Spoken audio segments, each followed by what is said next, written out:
زور دکھانے کو تو شجاعت نہیں کہتے. کبھی چپ رہنے کو بھی شجاعت کہا جاتا ہے، کبھی خاموش رہنے کو بھی شجاعت کہا جاتا ہے. ہمیشہ آستینے لوٹنے والا شجاع تو نہیں ہوتا، ہمیشہ تلوار چلانے والا تو شجاع نہیں ہوتا، کبھی قلم چلانے والا بھی شجاع ہوتا ہے. سوال یہ ہے کہ کس کی خاطر ہو رہا ہے؟ اللہ کی خاطر ہو رہا ہے تو شجاعت ہے. ساری دنیا کچھ بھی کہتی رہے کہ کیا ہو گیا تھا، کیوں برداشت کر لیا؟ اس وقت میں بھی تہمتیں لگیں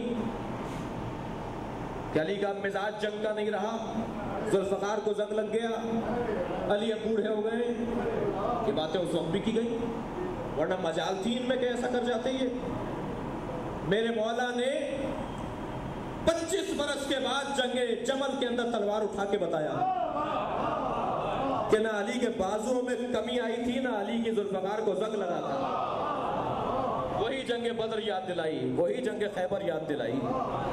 لہذا مگر یہ 25 سال اللہ کا حکم تھا، اللہ کی رضایت تھی، نبی کا حکم تھا، نبی کی وصیت تھی. بڑا جگر چاہیے. تو عزیزان گرامی، جنگ خندق بڑی مشکل جنگ، لیکن مولا کائنات نے اس کے فتح کرنے کے بعد بھی سجدہ شکر اس لیے نہیں کیا کہ میں جنگ فتح کر کے آ گیا. جنگ خیبر بھی بہت مشکل تھی مگر سجدہ شکر نہیں ملا. اللہ اکبر، 19 رمضان کو سجدہ شکر ملا ہے.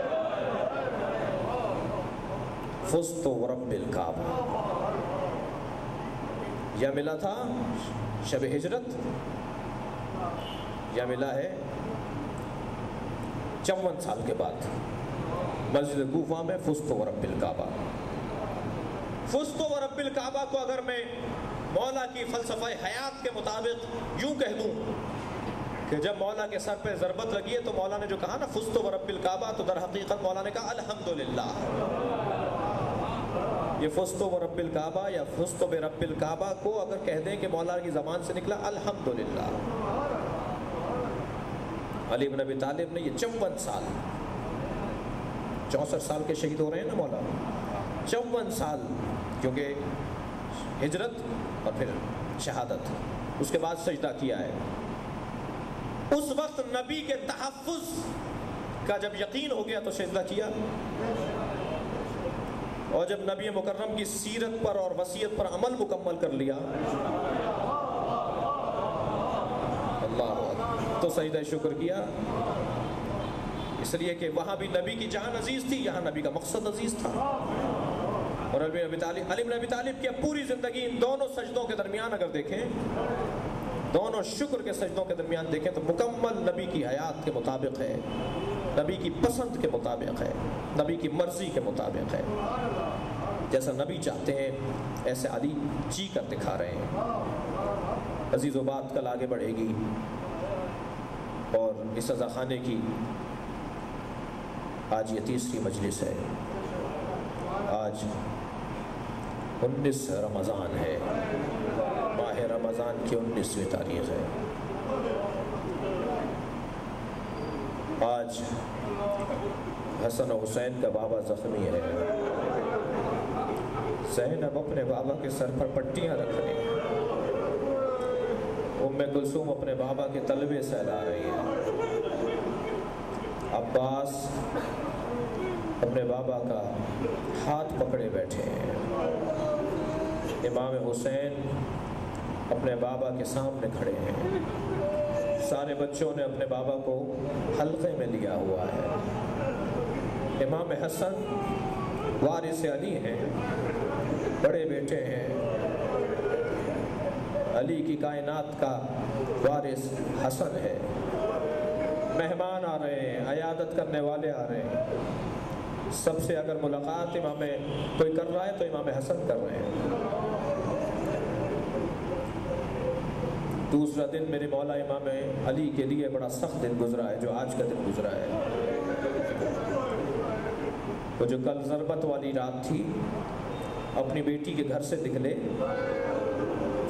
جناب ام کلثوم نے بابا کو ساری رات عبادت میں پایا. ہر تھوڑی دیر کے بعد آ کر کلمہ استرجا پڑھا، انا للہ و انا الیہ راجعون. اور جب صبح صادق آئی اور مولا نکل رہے تھے، مرغابیوں نے راستہ روکا. جب مرغابیوں سے اپنے آپ کو علیحدہ کیا اور ان کو روتا ہوا چھوڑا، مولا نے خود فرمایا یہ میرا نوحہ پڑھ رہی ہیں، مرغابیوں کے لیے کہا یہ میرا نوحہ پڑھ رہی ہیں۔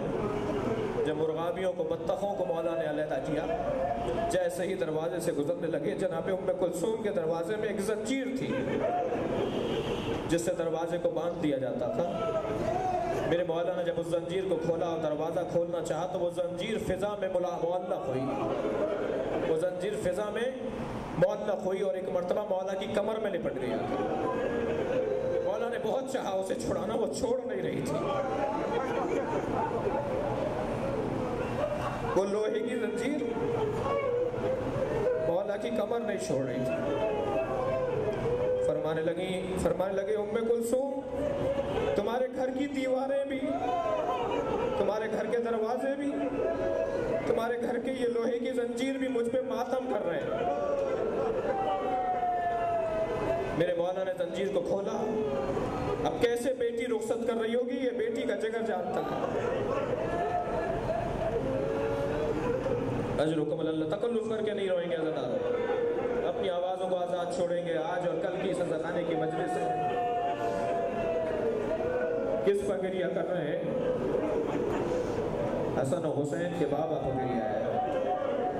میں کہوں گا بی بی زینب ذرا اس مجلس پر ایک نگاہ خاص کر لیجیے،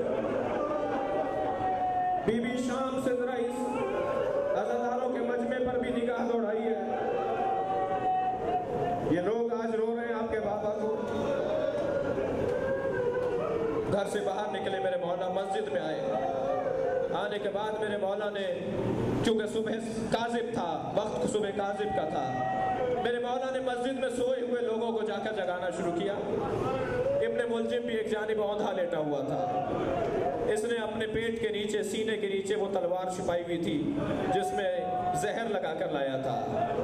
1000 درہم کی جب اس سے مولا امام حسن نے پوچھا نا کیا مارا میرے بابا کو، کیا تھا اس تلوار میں جو تم نے میرے بابا کو مارا ہے، تو کہنے لگا میں نے 1000 درہم کی یہ تلوار خریدی تھی اور 1000 درہم